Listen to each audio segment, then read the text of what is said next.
what's up? Bem-vindos a mais um episódio do Edream Podcast.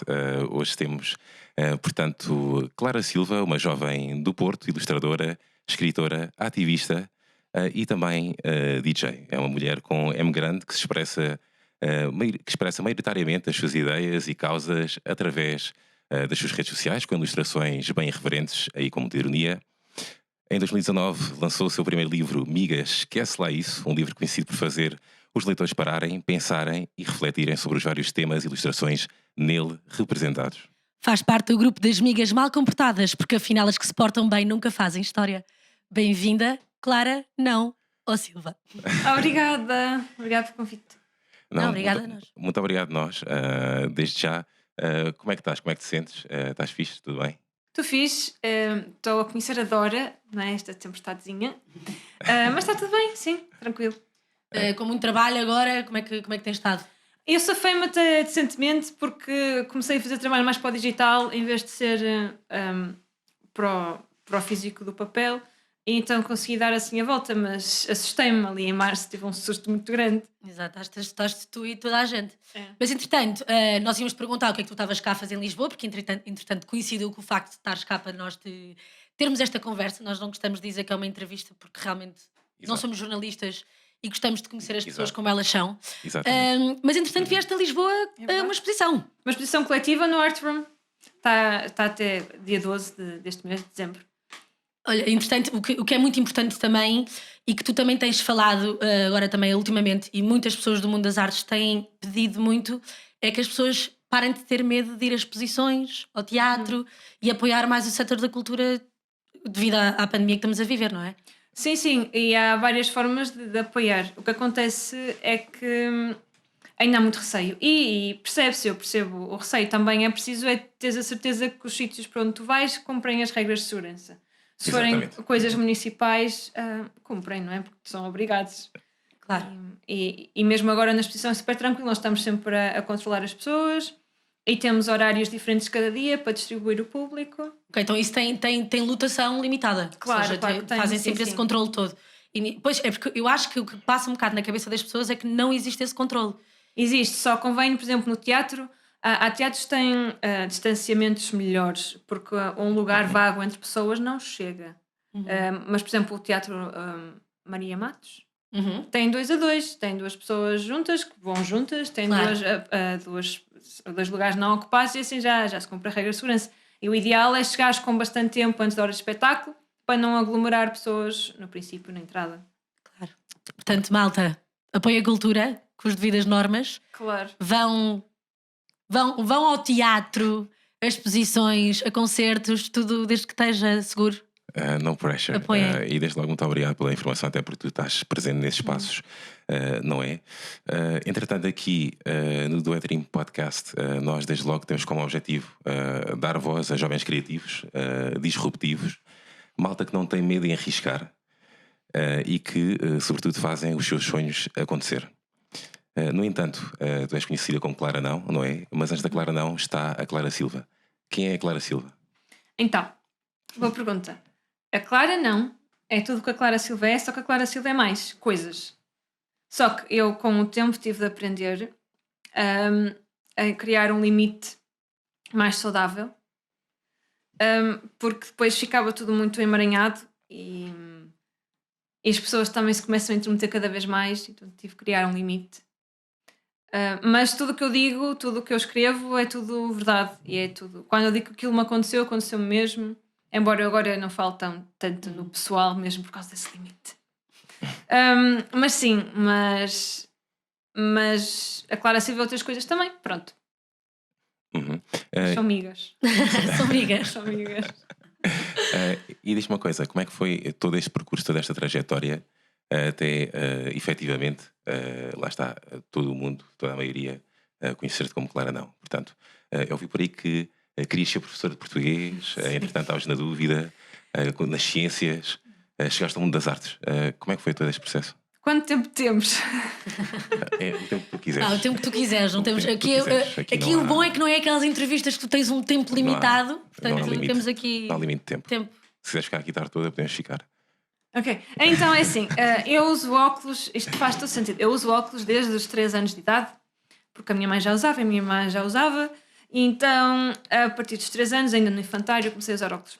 E eu não uso óculos assim muito redondinhos, tinha uns lacinhos na parte de dentro, um lacinho cor-de-rosa de cada lado. Eu tenho uma prima que, por causa disso, me chamava professora pequenina e eu tinha muitas bochechas na altura, depois entretanto foi desaparecendo. Mas ela apertava-me assim. E já, minha professora pequenina. Ela é muito fofa, dá muito bem com ela. Beijinho, Olímpia.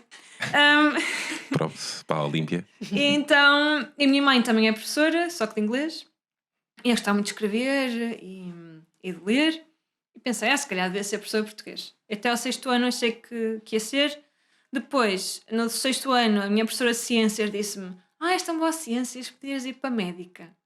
E eu disse: eu não curto muito sangue, não é? E ela: pode ser pediatra. E eu: tá bem, pronto, então vou ser pediatra. E até ao 9º ano achei que ia ser pediatra, mas num consultório, só tinha consultório. Fazia só aquelas coisas, enfim, de rotina, era a minha ideia. Como o Dr. Licínio de Espinho, que era o meu pediatra. Só que depois, no 9º ano, as minhas disciplinas favoritas eram Fisicoquímica e Educação Visual. E o diretor de turma era o professor de Educação Visual.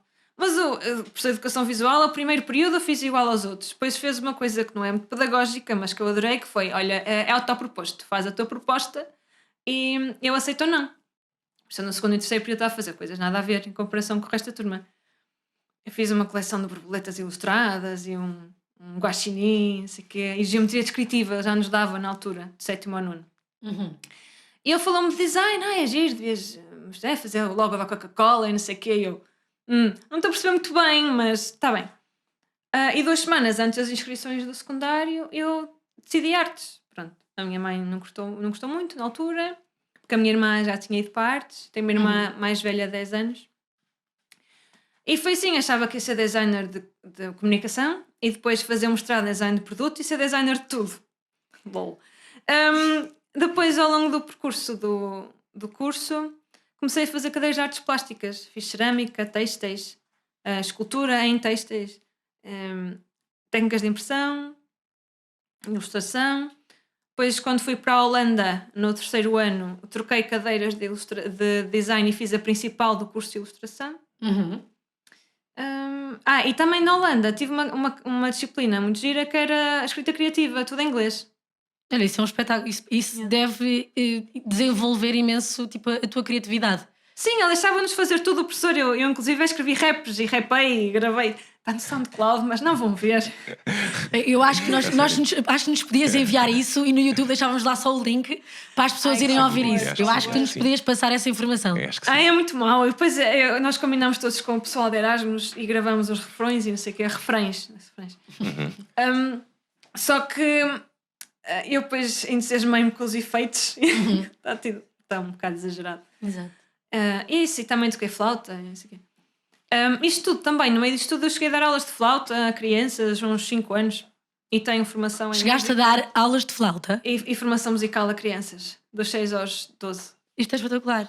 É mesmo. Juro, é que flauta, primeiro, é aquele instrumento que toda a gente odeia, não é? Quando estás tipo no secundário e quando começas a tocar, que toca tudo mal. Eu acho que não há professores bons de flauta. Eu nunca tive nenhum e nunca conheci ninguém que das minhas amigas e as minhas irmãs, eu acho que nunca ninguém soube tocar flauta. Portanto... Mas nós tocámos coisas, minuetes e coisas a sério. Mas eu acredito, mas eu acho que na escola, eu não, pronto, se calhar foi a minha e não tive sorte, mas nunca tive bons professores de música. Mas eu não fui professora na escola, mesmo escola. Fui professora numa escola de música. Ok, então. Sim. Make sense. Olha, estavas a falar de estudar fora e tu fizeste Erasmus ou mestrado lá? Erasmus. Tu achas que é importante para qualquer pessoa que tenha essa oportunidade, claro, ir para fora estudar e ganhar experiência? Sim, eu até costumo dizer que não importa para onde, desde que se vá. Acho que é super importante, mas honestamente importa para onde, não é? Mas acho super importante porque também tens a noção de outra cultura, não é só. E mesmo as faculdades funcionam de maneira diferente. Abre-te mesmo os horizontes, sais da bolha. É verdade. E o que é que tu trazes estiveste em Roterdão, não foi? Foi. O que é que tu trouxeste dessa cidade para a nova Clara Silva? Porque até então aí eras Clara Silva, tu só começaste a Clara não depois de mais tarde, certo? Sim, quando vim da Holanda foi quando eu comecei a ir a galerias e a ter coragem. Ouvi muitos nãos nessa fase. Ok. Mas foi quando eu pensei, pronto, é isto que me faz feliz, é isto que eu sei que quero fazer, porque correu bem lá. Eu fui para lá só com meio ano de ilustração e as pessoas da minha turma já tinham 2 anos inteiros do curso principal de ilustração, então tive de trabalhar muito. Quase reprovei à outra disciplina que era no mesmo dia, porque eu trabalhava para uma, depois não podia trabalhar para a outra. Interessante também, lá está, não só o Erasmus, falamos de Holanda, falamos de Roterdão. Li por aí uma história engraçada que não sei se é, mas tu já me dizes se é ou não, e se estiver equivocado, diz-me desde já, que houve um momento-chave, portanto, nesta passagem. Portanto, uma mulher bem comportada raramente faz história. O que é que diz esta frase? Então, eu encontrei. Eu tenho que contar. Eu fiquei techno-babe quando estava em Roterdão. Comecei a gostar muito de techno. Depois fiquei um bocado triste voltando para cá, porque no Porto, cá também há, mas não é igual. Então havia um bar chamado Bar em Roterdão, eu acho que ainda há. E o bar fazia assim umas festas temáticas muito engraçadas. E um dia eu estava a vir lá, ou ir para lá, e encontrei no chão um cartãozinho que era de uma festa qualquer do bar que dizia Well-behaved women never make history. E eu guardei aquele papel e não tenho. E pensei, muito bem, e ficou na minha parede até hoje. Eu fui para lá em 2014, já há 6 anos tenho esse papel. Já estou de passar por cima de bicicletas e não sei o quê. E diz-me uma coisa, portanto, tu chegas portanto, a Portugal, não é? Uma pessoa totalmente diferente nesse sentido, porque lá está, quando vais lá para fora, abrimos mais os horizontes, temos a oportunidade de conhecer novas coisas. Houve alguma dificuldade em aplicar esta narrativa e passar a mesma para a ilustração, para o teu trabalho? O meu trabalho evoluiu muito quando eu estive fora. Uhum. Tornou-se muito mais ilustrativo mesmo com as pessoas. Porque o meu professor da Holanda fez uma coisa, nós ainda nos damos bem hoje em dia.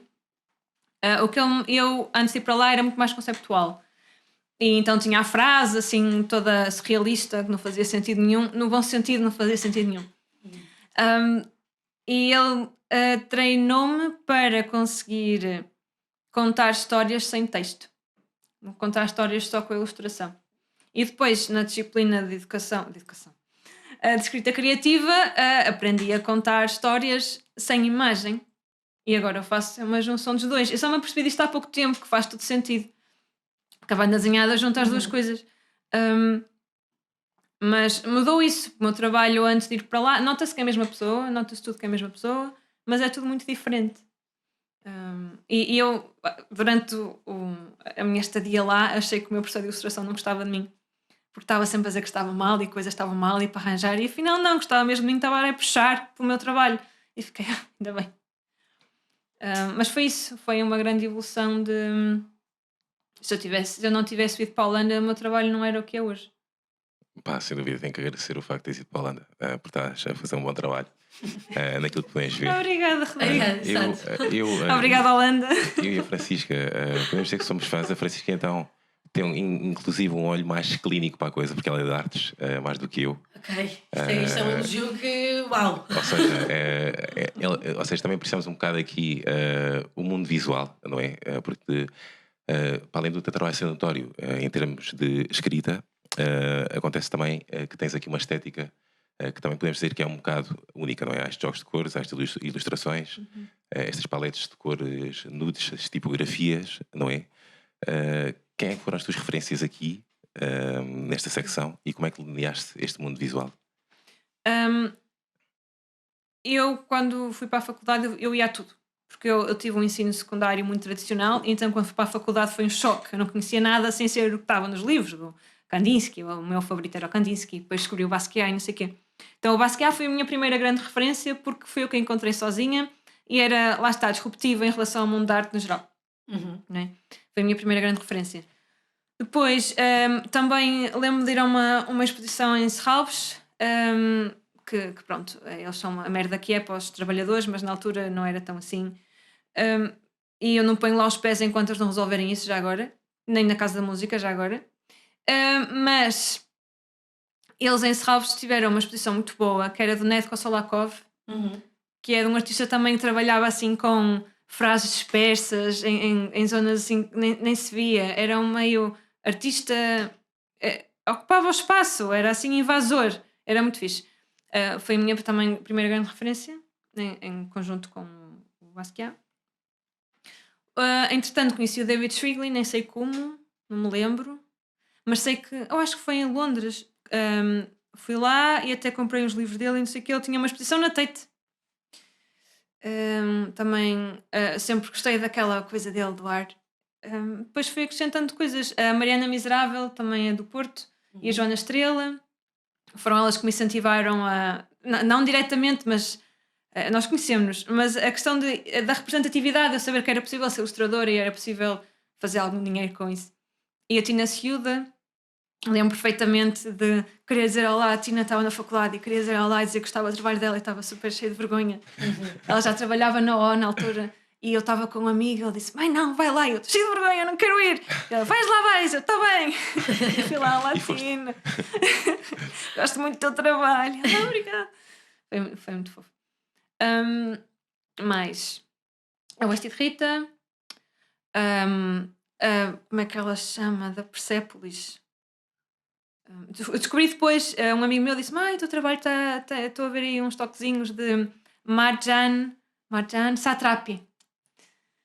Não conheço, não sei se... Também não conheço. Há o livro e há o filme. O filme está bom como o livro, mas ainda não vi o filme, só li o livro. Ok. Mas o meu livro favorito dela não é o Persépolis, é o Frango com Ameixas, que é muito mais... É a seguir. É a seguir. É muito mais romântico. E é isso. Depois também vou vendo as coisas à minha volta. Depois, entretanto, também conheci o Another Ângelo, mas é mais em termos contemporâneos, a Cara Trancada. E por aí fora o Dylan Silva também, o Luchupa, a Mariana Malhão, mas isso já são meus comparsas geracionais. São teus exatamente. clássicos, não é? Clara, como é que surgiu o teu não e qual a importância dele no teu trabalho? Ele surgiu de uma maneira sem importância nenhuma. Estás a falar mesmo do nome, do Clara Não. Exatamente, Okay. Sim. Eu imagino que o não é que seja mais a potencialidade desse nome vem do não e daí a importância de porque é que tu puseste o não é? Porque não Clara sim em vez de Clara não? Clara sim, primeiro, pronto, não sei, nunca fui muito adepta do sim. Sim, ok. Mas o Clara não vem de... O Silva é muito comum, então quis trocar. Okay. E fiz uma lista para trocar o Silva por outra coisa qualquer. Não me lembro das opções, mas lembro-me de cortar e dizer ai não. Depois cheguei ao fim e pensei, olha, porque não? Dá para fazer brincadeiras, Clara não vai, Clara não gosta. Depois, com o tempo, o meu trabalho foi evoluindo também, comecei a ganhar coragem de falar mais e pronto, e começou a fazer ainda mais sentido. Foi daí. Eu acho espetacular, juro-te, eu acho que o teu nome gosto imenso, mesmo.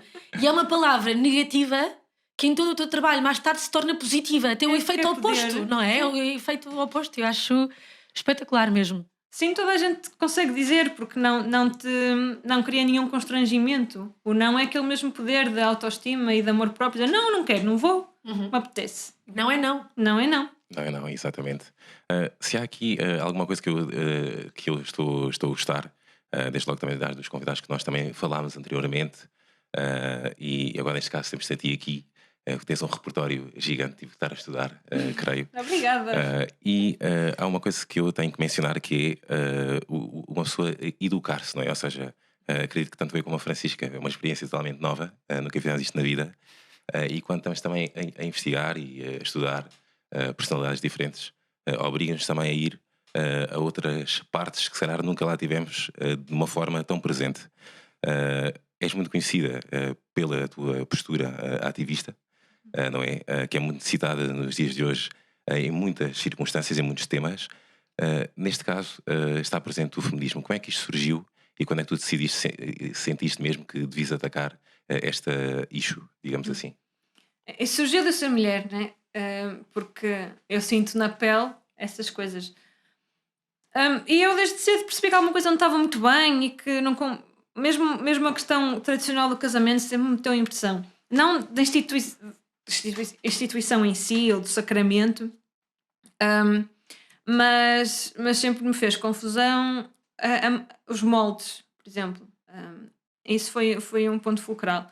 Mesmo a questão da igreja também mexeu super comigo, não percebia muito bem porque é que não havia mulheres padres, porque nem sequer há palavra para isso. Há madres, mas madres só mandam em mulheres que são freiras, não têm poder hierárquico em relação aos homens. Isso sempre mexeu muito comigo. Até que quando fui para a faculdade comecei a ler mais livros e lembro que houve uma altura, eu já estava assim com um bichinho, depois houve uma altura que a Beyoncé lançou um álbum chamado Feminist e eu fiquei, ela não é muito clássica, feminista clássica, o que é que se passa? E a Miley Cyrus também começou a dizer que era feminista, e a Lady Gaga. E eu estava a ter uma cadeira na faculdade que é Antropologia Urbana, já tinha tido Sociologia da Cultura e demos Antropologia Urbana. E então o trabalho era autoproposto e eu disse, bem, vou ver se elas são mesmo feministas. E disse ao professor, olha, eu quero trabalhar o feminismo, mas um feminismo pop. Ele também. Então fui investigar, estudei os clássicos todos e fiz comparações com o que elas faziam e apercebi-me que elas eram sim feministas porque as decisões eram delas. E era um novo, na altura não se falava muito de vagas e assim, mas era um novo regime de um feminismo com um contexto pop, porque elas tinham poder também monetário para fazer aquilo, elas não se precisavam sujeitar, porque já tinham construído uma carreira. E inclusive a Beyoncé antes tinha a carreira gerida pelo pai e depois começou a ser ela a gerir e não sei o quê, estudei isso tudo. E acabei por, a partir daí, começar a devorar livros e livros e livros. Eu lembro que um livro até só chegou depois de eu acabar o trabalho, que é um dos meus livros favoritos, que é o Bad Feminist, da Roxane Gay. E a Roxane Gay, inclusive, diz que naquele livro se considera uma bad feminist porque o feminismo dela não vai de encontro aos clássicos. Porque a dada altura ela diz I willingly give a blowjob, so I must be a bad feminist. Eu fiquei, gosto dela. E a partir daí comecei a ler mais contemporâneas e nunca mais parei. Por isso nasceu assim mesmo de mim e de eu começar também a procurar representatividades dos meus pensamentos em literatura. Muito bem. Eu acredito que a certa altura, ou melhor dizendo, a dada altura, trouxeste este diálogo também para casa. Sim. Como é que foi a reação em casa? Estavam versos a dialogar? Estavam versos a ouvir? Como é que foi essa situação? Então, eu tenho a sorte de que os meus pais sempre dividiram as tarefas domésticas. O meu pai sempre era raro a minha mãe cozinhar, era sempre o meu pai que cozinhava, e tanto estendiam roupa um e outro, ou punham a lavar um e outro. E acho que isso também me ajudou ao contraste, porque eu cresci em Grijó, então havia um contraste muito grande entre a minha perspectiva de casa e o que eu via nas senhoras e nos senhores que estavam nos cafés e por aí fora. Isso ajudou. Acho que o que os meus pais fizeram, e muito bem, foi que nós crescemos todos juntos, nós fomos nos adaptando uns aos outros. Eu não sou a pessoa que eu era suposto ser, segundo... Quer dizer, se eu com 12 anos soubesse o que eu penso agora, eu ia achar que eu estava tolinha, porque eu era muito direitinha, muito comportada e tinha muito medo de ser impertinente e caladinha que estás bem. Eras das bem comportadas. Era muito bem comportada. Na escola, a minha mãe proibia-me de estudar. Na véspera do exame de geometria descritiva, eu estava no cinema. Porque ela disse: não, estás farta de estudar, vou-te tirar de casa. E proibia-me, pronto, era ao contrário. Eles tinham que impor mais rebeldia. Pronto. Depois na faculdade foi mais caótico, claro, porque apercebi-me que podia fazer mais coisas. Descobriste o que era a liberdade? Sim, e comecei a fazer parte da associação de estudantes e organizava as festas. Olha, mas agora já que estamos a falar em famílias, o feminismo às vezes acaba por ser um tema que é muito difícil de introduzir em famílias, em certos círculos de amigos ou até mesmo no trabalho. Como é que nós podemos introduzir este tema sem criar algum tipo de conflito e que seja mais uma conversa pedagógica, sabes? Para quebrar aqui estas barreiras que existem, porque há muitas pessoas que ainda não percebem bem o que é o feminismo, não é? Portanto, como é que tu achas que nós podemos começar a introduzir estes temas? Uma miúda que queira começar a fazer com que a família... A miúda, quem diz miúda diz rapaz, todos os géneros, não é? Claro. Não, estamos aqui uma pessoa que queira começar a demolir estas paredes. Que truques é que tu achas que se pode ter para iniciar uma conversa destas? onde costuma funcionar é entrar no contexto da pessoa. Então assim vais vencê-la na terra dela. O que é que acontece? Em vez de estás logo a impor a tua perspectiva e a forçar, porque isso depois pode criar só uma troca de insultos e a conversa acaba ali, o que podes fazer é perguntar mais sobre a opinião da pessoa que está a falar. Em vez de estás a dizer a tua, desconstruir a partir de dentro a dela. Então, problemas porque é que alguém diz, sei lá, que é contra o casamento homossexual. Então, mas um homem não pode gostar de um homem? Então, começar a desconstruir dentro. Mas porquê? Qual é a diferença? Porquê que, assim, se tu gostas de mulheres e podes casar com uma mulher, isto falando para um homem, porquê que um homem gostando de um homem não pode casar com um homem? E assim não estás a insultar, estás só a perguntar mais e a outra pessoa fica com a atenção toda e gosta. Então começa a falar sobre isso. Então, se fores desconstruindo a partir de bocadinhos de coisas que ela te dá, funciona. Olha, isto parece-me uma boa dica. Cativou-te, não cativou? Cativou-me, porque eu já tive essa experiência às vezes de falar porque tenho um lado da minha família que é muito conservador e realmente é um tema complicado muitas vezes. Há muitas pessoas, infelizmente Portugal ainda é um país muito conservador em relação a este tema. Eu acho, temos muita coisa ainda por mudar e tu realmente, obrigada a ti por seres uma das grandes mulheres que tem aqui muita força e que eu vejo já muitas amigas minhas e posso-te mesmo garantir que muitas mudaram opiniões graças a ti. A sério, que bom. Mesmo, tu és uma pessoa, és uma mulher que faz mesmo falta. Deviam haver tipo 1000 claras nãos. Mas o importante também é fazer o que tu fazes, também fazer em casa. Claro, óbvio, eu acho que se cada uma de nós, todos, fizermos um bocadinho, isto evolui mais rápido. Porque não é com os likes que se muda o mundo, é vês uma coisa, gostas e depois usas aquilo no teu dia a dia. Exato, e executar. Se começar a acabar no Instagram, não adianta de nada. Ficar ali fechado só. Não, há que fazer acontecer, há que executar. Diz-me uma coisa, porque lá está, este tema é muito interessante. Uma mulher, hoje em dia, que não se considera feminista, ela pode ser mal vista? Não, de certeza que vai haver muitas pessoas que vão apoiá-la, não é? Porque ainda há muita gente que não é feminista. Ou gente que é feminista, mas tem medo da palavra. Não sei porquê, não dói. Mas não é mal vista. Eu acho que está no... É assim, eu acho que falta as pessoas perceberem que o feminismo não tira liberdade a ninguém, dá liberdade a toda a gente. Não ser feminista é restringir a liberdade de certa forma, porque uma pessoa feminista pode gostar que lhe abram a porta. Isso são coisas... Eu sou muito mais igualitária nessas coisas, mas isso são coisas que se falam. Há casais que podem e devem comunicar um e outro e dizer, pronto, como é que tu gostas que eu me comporte numa festa em que parece uma amiga minha, eu quero falar com ela, mas também não te quero deixar sem ninguém. Como é que preferes que isso aconteça? Avise-te. E essas coisas comunicam só. Como é que preferes? Preferes que um dia pago eu tudo, outro dia pagas tu tudo, ou dividimos sempre tudo? Essas coisas as pessoas têm muito picuinhas, mas essas coisas conversam-se todas. Por isso, alguém ser feminista não ter liberdade nenhuma, porque não é restritivo, é libertador. Eu acho que falta dar aquele clique de que o feminismo é bom para toda a gente. O feminismo só não é bom, e ainda bem, para machistas, xenófobos e racistas.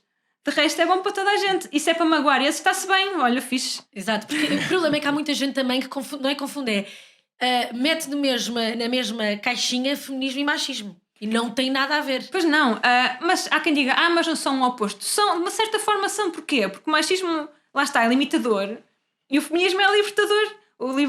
O feminismo é tudo de bom e o machismo é tudo de mau. Por isso sim, são opostos, nesse sentido são opostos. Nesse sentido são opostos. Sim, mas aqui o que muitas pessoas lá em casa têm dificuldade é que o feminismo nós tentamos estar sempre ao mesmo nível, não é? Exatamente. Isto é que é um bom feminismo e não estar acima dos homens. Ou seja, uma boa feminista luta pela igualdade. E muitas vezes o que as pessoas têm, quando falas logo de uma feminista, é logo não, os homens não sei o quê, têm que estar abaixo de nós e nós é que mandamos. E isto é errado, não é esta a visão.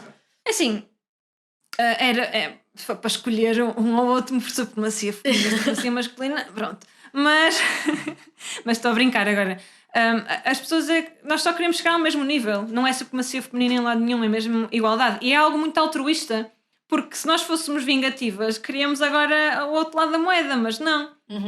Até defendemos o problema, que é um problema, a masculinidade tóxica. Atenção, nós feministas, acabamos por também estar a defender pessoas e direitos de pessoas que nos odeiam.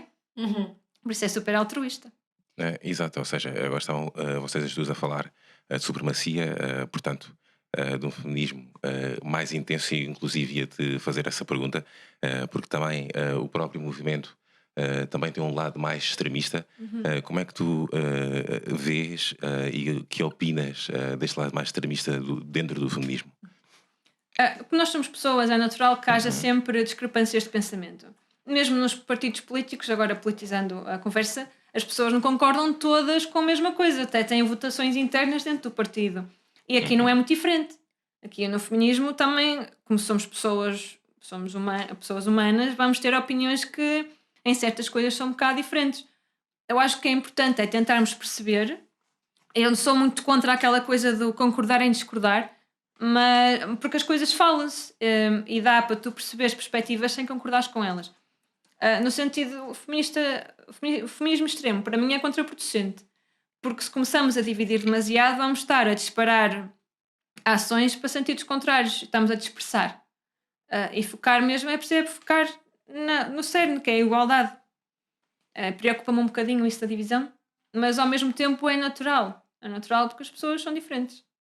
E diz-me uma coisa, qual é que é o feedback que tens recebido até o momento, que te dizem, inclusive, tu crees que estás a mudar mentalidades? Fico muito contente, fico mesmo contente quando ainda agora fiquei, não é? Sim, isto é um verdadeiro exemplo, é um caso real mesmo. Fico mesmo contente e às vezes as pessoas mandam mensagens e nem sequer nunca tinha pensado nisso, isso é mesmo interessante. Até acabo por discutir assuntos no bom sentido com pessoas. Recebo alguns feedbacks muito maus e sou insultada às vezes, mas faz parte. Qual foi o pior comentário que já recebeste? Muitos. Já fui ameaçada. Uma rapariga, quando eu falei da praxe, porque eu sou contra a praxe, porque aquilo é pura submissão e restos de fascismo. Completamente. Mas ok, esse é outro tema. Recebi muito backlash quando falei do problema da história relacionado com o colonialismo, porque não foram descobrimentos, foram invasões. Pronto, aí foi problemático. E me chamam-me sempre ingrata, vai-te embora de Portugal, porque não sei o quê, isso é horrível. Quando falei de feminismo também já me perguntaram como é que tu sabes que isso é assim, isso não é assim. Normalmente são homens que dizem, género, eu sou mulher, eu sinto na pele, a minha avó, toda a gente para trás sentiu, as criancinhas sentem com uma mera ida ao supermercado quando vêm. Agora por acaso já houve uma campanha, até o Lidl fez, com tanto rapazes como raparigas a brincar com brinquedos ditos rapazes ou raparigas, quando não precisas de uma vagina ou de um pênis para brincar com um brinquedo específico. Não há nenhum detector de órgão genital quando vais pegar numa boneca. As mulheres não nascem com um gene na vagina de limpar melhor a casa. Pronto. E também já tive muitos ataques à minha fertilidade do nada, só porque eu estava a falar para as pessoas ferirem relações tóxicas. E nesse caso foi um ataque em conjunto daqueles combinados. Que mandavam todos o mesmo tipo de emojis com ovos e um gráfico a descer, não sei o que, é super awkward. E a dizer que basicamente que a validade da mulher estava na sua fertilidade, então como tinha de despachar a arranjar um homem, porque depois ia deixar de estar fértil, então já não ia arranjar homem. Ok. Oi? Que história é essa? Acho que foi pior. Nem posso dizer melhor. Não, era isso que íamos perguntar. Ia perguntar mesmo isto agora. Um dos melhores que eu já recebi foi, eu tinha uma ilustração sobre masturbação, que era só a parte assim, genital de uma mulher, e dizia Summer Fling, que até é muito atual para a questão do Covid, e tinha uma mãozinha lá a chegar perto e era à esquerda. E houve uma senhora, ou uma rapariga, que comentou: também sou esquerdina. Esse foi os melhores. Só assim. Olha, por falar em esquerdina, foste uma miúda que começaste a escrever com a mão direita e mais tarde começaste a escrever com a mão esquerda. Ok, já percebi muitas coisas agora. Já? Porque nós temos aqui um desafio. Mas tu tens uma frase que eu ouvi bonita tua, eu não vou dizer igual, mas reteu assim na minha cabeça. Uma coisa bonita que tu disseste foi que a mão esquerda escreve com mais emoção porque está mais perto do coração. Uau. Mas foi qualquer coisa assim no género que tu disseste. Pai, nós gostávamos de comprovar isso, de ver-te a escrever com a mão direita e com a esquerda, e falando, já que estavas a falar de masturbação, da Wet Dream Podcast, para nós ficarmos aqui com com coisa. Pronto, desinfetámos as canetas. Não sei se. Pronto, portanto, se pudesse aí escrever Claro. Isso uma acho que será espécie de um surpresa. autógrafo de Clara Não. A dizer Claro, do Clara iDream Silva. Podcast. Exatamente. Sim, com uma e com a Com as outra. duas mãos. Exato. Ao mesmo tempo também dá. Se Exatamente. conseguir com as duas ao mesmo tempo, ainda Consigo. melhor. Já cheguei a conseguir palavras diferentes ao mesmo tempo, mas faz-me dor de cabeça passado meia hora. Pá, É como tu preferires. para este momento, Ok. Clara não, com as duas mãos. Mesmo. Escrever do Ethereum Podcast. Ok. Ok. Ai, estou a muita pressão. Não tenhas, no pressure Ok. here. No pressure. Mas eu vou emperratar. Não tem problema, nós queríamos estar só aqui com a curiosidade. Vou ter de começar a. Para ti que estás a ouvir, vais ter que ir ao YouTube ver esta performance de Clara Não. Que ia escrever. Foi muito difícil para ti ensinares o cérebro a escrever com a mão esquerda? Mais ou menos, eu também estou um bocado longe. Eu já tocava piano e o piano está sempre. A mão esquerda é que trabalha mais, está sempre a dedilhar coisas, é horrível. De certa forma é horrível, de certa forma é engraçado. E então já tinha essa facilidade de mexer com a mão esquerda. Eu também como ao contrário, como com o garfo na mão direita. E tenho mais tendência a suar o nariz com a mão esquerda. Não sei explicar muito bem isto. Mas foi engraçado porque a dada altura eu comecei a fazer muito mais coisas com a mão esquerda. Mas Ok. Obrigada. o que é que acontece? Eu lembro que a dada altura, em vez de pegar, isto logo no princípio, em vez de pegar na escova de dentes com a mão direita para escovar os dentes, peguei com a mão esquerda e alejei-me, porque eu não estava 100% habituada à pressão. Mas foi muito engraçado. E engraçado que eu na altura também andava no ginásio e eu sempre tive o lado direito, a mão direita com mais músculos, fazem aquelas coisas internas, vezes músculos. E depois de fazer este treino todo, tinha exatamente igual do lado esquerdo e lado direito a massa muscular. Olha, Mesmo isso é uma coisa muito décimas. difícil. Isso é algo muito difícil de se conseguir. Era Tu não sei tens que é sempre ponto mais. 4. Sim. É muito difícil tu teres exatamente a mesma massa muscular e gorda nos mesmos nos membros, é sempre diferente. Eu tinha. Tens de treinar mais um lado do que outro. Mas quando pegas tu muito mais com a mão direita, quando és destro e essas coisas, e eu comecei a usar muitas duas. Porque o treino que eu fiz começava primeiro em parede. Primeiro desenhavas em parede e depois desenhavas no papel. Porque moves, é muito mais fácil desenhar. Por exemplo, isto aqui está um bocadinho tosco, aqui o podcast. Se fosse na parede, ficava direitinho, porque moves outro tipo de músculos. Claro. Tem um nome até, na altura te disse. Mas isso também escrevo ao contrário.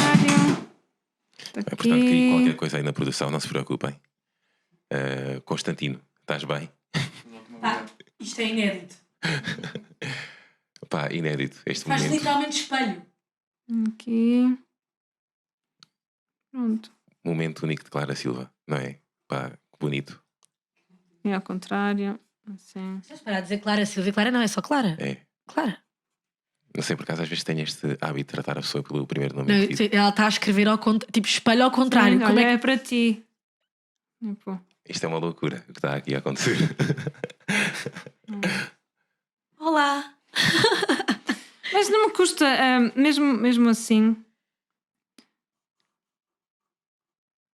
Tipo, Bem. pronto, este tem que se escolher para qual é que olho. Agora fazer duas palavras diferentes já me custa muito. Já não faço há muito tempo, mas acho que consigo. Pois é que isso é sincronizar as duas mãos. Pronto, agora não tenho mais palavras para dizer. Ok.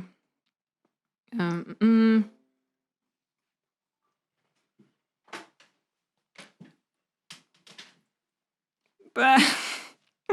Está ótimo. Está ótimo, olha. Obrigada, Clara. Está mesmo. Espetacular. Juro, é que Ok. nós sabíamos que tu escrevias com a mão direita e com a esquerda, não sabias era que fazias espelhagens e escrevias ao sim. mesmo tempo. Pá, incrível. Pá, conseguiste nos surpreender ainda mais. Pá, muito obrigado, olha, por falar em escrever e já que agora que escreveste isso, tudo isso, não é? São várias vezes as mesmas palavras, mas sim. Eu gostaria de aproveitar a ocasião para quê? Porque lá está, tu escreveste um manifesto, não é? Chamado Manifesto da Mulher Artista Independente, no qual escreveste 24 declarações, sendo que o número 24 estava associado à tua idade na altura. Isto é certo? Foi 24 ou 25? Eu acho que é 24, foi 24, É foi 24. a minha idade na Estudámos altura. bem. Ok, Foi. estudámos Porque bem. depois quando eu fiz 25, bordei 25 nãos. Uma série limitada a 25 essa era nãos. exatamente a minha pergunta, porque lá está, hoje estamos em 2020, tu tens, se não 27. tem erro, tens 27, portanto 2020, partindo desse princípio, tal manifesto iria necessitar de uma pequena atualização? Eu acho que não. Há uma que eu já não concordo muito. Qual Que eu é? já fico, Então, há uma que diz, mas eu já dei a voltinha no último texto que fiz para o gerador, que é como é que era? Era qualquer coisa como chamar-lhe foder não me parece muito bem, mas fazer amor não me parece melhor. E agora eu acho que tudo tem o seu lugar. Que foder pode ser fixe, fazer amor pode ser às vezes engraçado. E pronto. É essa aí que eu já fico. Se calhar não. É como aquela música da Rita Lee. Já viste? Amor é sexo. Como é que se chama? É assim que se chama? Mas é amor e sexo, não é? A música. Ouve, é amor espetacular. É não sei o quê, sexo é carnaval. É. Amor é bossa nova, sexo é carnaval. Há É lugar isto. para tudo, há lugar para tudo. Exatamente. Mas eu percebo porque é que escrevi aquilo na altura e pronto, faz sentido. Mas é isso. Acho que não acrescentava nada porque só o não é não já engloba tanta coisa e acabo por também cada vez sentir mais aquele se eu bem trabalho, bem paga devo ser e essas coisas todas.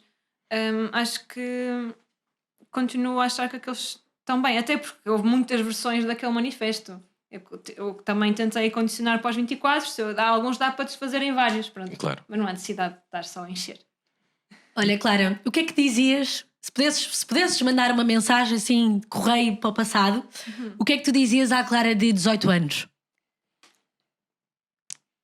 Se calhar não dizia nada. Honestamente, nunca respondi isto a essa pergunta ou parecida, mas se calhar não dizia nada. Porque se não tivesse acontecido o que aconteceu na altura, acho que talvez vai ficar tudo bem. Mas agora isto parece muito Covid. Mas Exato, não parece. Mas, com arco-íris também. Mas isto do Covid é muito tricky porque mais parece que vai ficar tudo mal do que tudo bem. Bem, mas eu acho que o que importa é que fique tudo ok. Ok. Não é preciso que fique muito bem. Até há uma parte no This Is Us, na série, em que o pai deles todos, dos três, dos gêmeos, perguntaram: mas o que é que queres para os teus filhos? Eu só quero que eles estejam ok, não preciso de mais. Por isso, se calhar, vai ficar tudo ok. Então dirias o mesmo às miúdas com 18 anos? De agora. As que têm agora. Isso é diferente. Mas eu sei o que é que me aconteceu de lá até cá e sei que ficou tudo ok e que as coisas que eu passei fizeram de mim quem eu sou. Claro. E então o que é que tu dirias a uma miúda ou a miúdas de 18 anos que fossem ter contigo e te pedissem um conselho? Que elas podem ser tudo aquilo que quiserem, desde que trabalhem para isso e que também descansem para isso. E que só porque em casa não concordam com elas não quer dizer que elas estejam erradas. Muito bem. Clara, o que sentes que há alguma coisa por dizer? Há muitas coisas por dizer e há mais coisas por fazer. Porque dizer é fácil. Bem, eu estou speechless. Estou quase a chorar, não estou a gozar, eu estou super Estás a emocionar de Deus. Eu estou, juro, eu estou tipo, eu senti-me tipo 18 anos quando ela começou a ter esta frase. Olha, então estou a gozar, estou quase a começar a chorar. Parece suposto para lá chorar a ela e não a mim. Vocês queriam fazer tipo, como é que se chama Achas, aqueles tipo, programas do Não, alta isso. definição? Daniela Oliveira, olha, Olá, Clara, eu sou a Clara, é a eu última sou pergunta, o que é que dizem os teus olhos? Grandes CPIs. Mas olha, realmente vai ser agora a nossa última pergunta. E visto que tu gostas muito também e falas muito deste tema da menstruação, mas tipo agora a sério. Qual é que é o teu... Masturbação, não é? Não. A menstruação. Feminina. Menstruação ou Sim, não, eu estava a falar de masturbação feminina, estava a falar deste Masturbação ou menstruação? tema. Masturbação. Exatamente. Menstruação Estamos também todos. é muito Também é, tu popular. falas imenso sobre isso. Pois é, uma mulher super. tem Sabes isso. que ainda Uma mulher ou ontem, homem, tem antes de aqui fazer a última pergunta, sabes uma coisa que me aconteceu? Eu estava com um amigo meu no carro, ontem, com a namorada dele, e perguntei-lhe: Diogo, tu sabes mais ou menos quantos tampões é que uma miúda usa por dia quando está menstruada? Eu não sei, uns 7.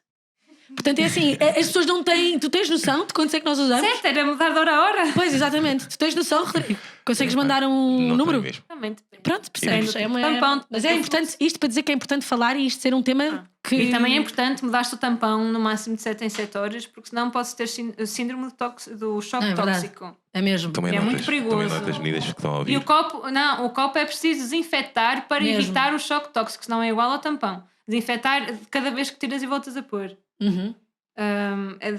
Pronto, idealmente, porque é preciso ter muito cuidado com essas coisas. Também há cuecas absorventes, que são fixe. Também há feitas em Portugal, não há só as estrangeiras. E também há pensos laváveis, pronto. Por isso há opção para tudo. Se quiserem descartáveis, pronto. Continua a haver boas opções, como pensos 100% de algodão.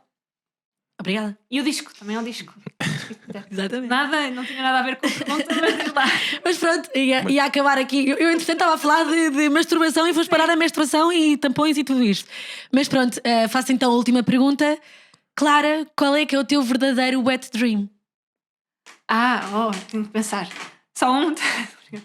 O meu verdadeiro wet dream, da vida no geral ou específico? Na vida em geral. Na vida em Podes geral. levar esta pergunta para onde tu quiseres. Podes. Ok, está bem. Tantos caminhos. Tens liberdade criativa aqui.